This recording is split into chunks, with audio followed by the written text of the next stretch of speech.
Hello friends, welcome back to Evarose recipes. ಇವತ್ತು ನಾನು ನಿಮ್ಮ ಜೊತೆ ಶೇರ್ ಮಾಡ್ತಾ ಇದ್ದೇನೆ ಮಂಗಳೂರು ಸ್ಪೆಷಲ್ ಗೋಳಿಬಜೆ ಹೇಗೆ ಮಾಡುವುದು ಅಂತ ನೋಡೋಣ. ನಾನಿಲ್ಲಿ 3 ಹಸಿಮೆಣಸು, 1 ಇಂಚು ಶುಂಠಿ, ಸ್ವಲ್ಪ ಕರಿಬೇವಿನ ಸೊಪ್ಪು ಹಾಗೂ ಸ್ವಲ್ಪ ಕೊತ್ತಂಬರಿ ಸೊಪ್ಪನ್ನು ಸಣ್ಣ ಸಣ್ಣ ಕಟ್ ಮಾಡಿ ಇಟ್ಕೊಂಡಿದ್ದೇನೆ. ಮಿಕ್ಸಿಂಗ್ ಬೌಲಿಗೆ 1 ಕಪ್ ಮೈದಾ, 1 table spoon cornflour, 2 tea spoon ಸಕ್ಕರೆ, ಅರ್ಧ ಟೀ ಸ್ಪೂನ್ ಉಪ್ಪು ಹಾಗೂ ಅರ್ಧ ಟೀ ಸ್ಪೂನ್ ಅಡುಗೆ ಸೋಡಾ ಅಥವಾ ಬೇಕಿಂಗ್ ಸೋಡಾ ಹಾಕಿ ಚೆನ್ನಾಗಿ ಒಮ್ಮೆ ಮಿಕ್ಸ್ ಮಾಡೋಣ. ಇದಕ್ಕೀಗ ಅರ್ಧ ಕಪ್ ಮೊಸರನ್ನು ಹಾಕಿ ಚೆನ್ನಾಗಿ ಒಮ್ಮೆ ಮಿಕ್ಸ್ ಮಾಡಬೇಕು. ಇದಕ್ಕೀಗ ಸ್ವಲ್ಪ ಸ್ವಲ್ಪನೇ ನೀರು ಹಾಕಿ ಚೆನ್ನಾಗಿ ಮಿಕ್ಸ್ ಮಾಡ್ತಾ ಇರಬೇಕು. ಇದರ ಹದ ತುಂಬ ದಪ್ಪನೂ ಅಲ್ಲ, ತೆಳುವು ಕೂಡ ಅಲ್ಲ.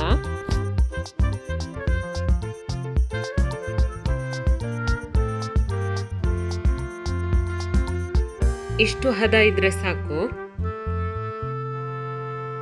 ಇದಕ್ಕೆ ಈಗ ಕಟ್ ಮಾಡಿ ಇಟ್ಟ ಶುಂಠಿ, ಹಸಿಮೆಣಸು, ಕರಿಬೇವಿನ ಸೊಪ್ಪು ಹಾಗೂ ಕೊತ್ತಂಬರಿ ಸೊಪ್ಪನ್ನು ಹಾಕಿ ಚೆನ್ನಾಗಿ ಒಮ್ಮೆ ಮಿಕ್ಸ್ ಮಾಡೋಣ.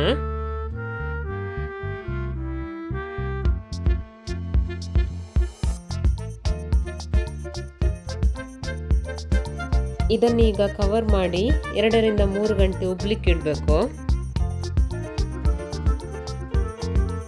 3 ಗಂಟೆಯ ನಂತರ ಇದಕ್ಕೀಗ ನಾನು 1 ಟೇಬಲ್ ಸ್ಪೂನ್ ತೆಂಗಿನಕಾಯಿ ತುರಿಯನ್ನು ಹಾಕಿ ಒಮ್ಮೆ ಚೆನ್ನಾಗಿ ಮಿಕ್ಸ್ ಮಾಡ್ತಾ ಇದ್ದೇನೆ. ನಾನಿಲ್ಲಿ ಗ್ಯಾಸನ್ನು ಮೀಡಿಯಂ ಫ್ಲೇಮಲ್ಲಿ ಇಟ್ಟು ಕಾವಲಿಯಲ್ಲಿ ಎಣ್ಣೆಯನ್ನು ಬಿಸಿ ಮಾಡಲಿಕ್ಕೆ ಇಟ್ಟಿದ್ದೇನೆ. ಎಣ್ಣೆ ಚೆನ್ನಾಗಿ ಬಿಸಿ ಆದಮೇಲೆ ಕೈಗೆ ಸ್ವಲ್ಪ ನೀರನ್ನು ತಾಗಿಸಿ ಗೋಳಿ ಬಜೆಯನ್ನು ಈ ರೀತಿ ಬಿಟ್ಟರೆ ಆಯಿತು. ಎಣ್ಣೆ ಮಾತ್ರ ಬಿಸಿ ಇರಬೇಕು.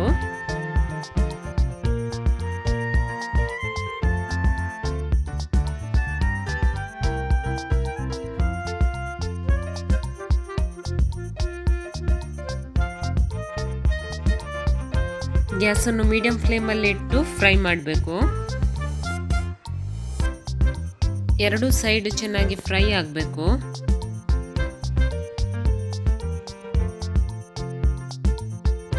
ನನ್ನ ರೆಸಿಪೀಸ್ ಇಷ್ಟವಾದರೆ ವಿಡಿಯೋಗೊಂದು ಲೈಕ್ ಕೊಡಿ ಹಾಗೂ ಫ್ಯಾಮಿಲಿ ಫ್ರೆಂಡ್ಸ್ ಜೊತೆ ಶೇರ್ ಮಾಡಿ.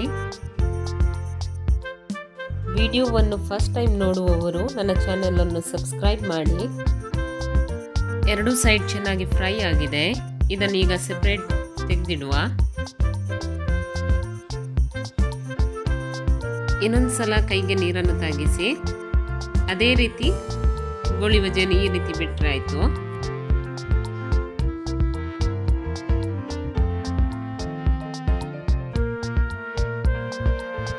ಎರಡೂ ಸೈಡ್ ಚೆನ್ನಾಗಿ ಫ್ರೈ ಮಾಡಬೇಕು.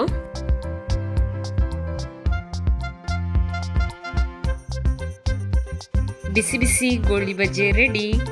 ನೀವು ಟ್ರೈ ಮಾಡಿ ಹೇಗಾಗಿದೆ ಎಂದು ನನಗೆ ಕಮೆಂಟ್ ಮೂಲಕ ತಿಳಿಸಿ. Thank you.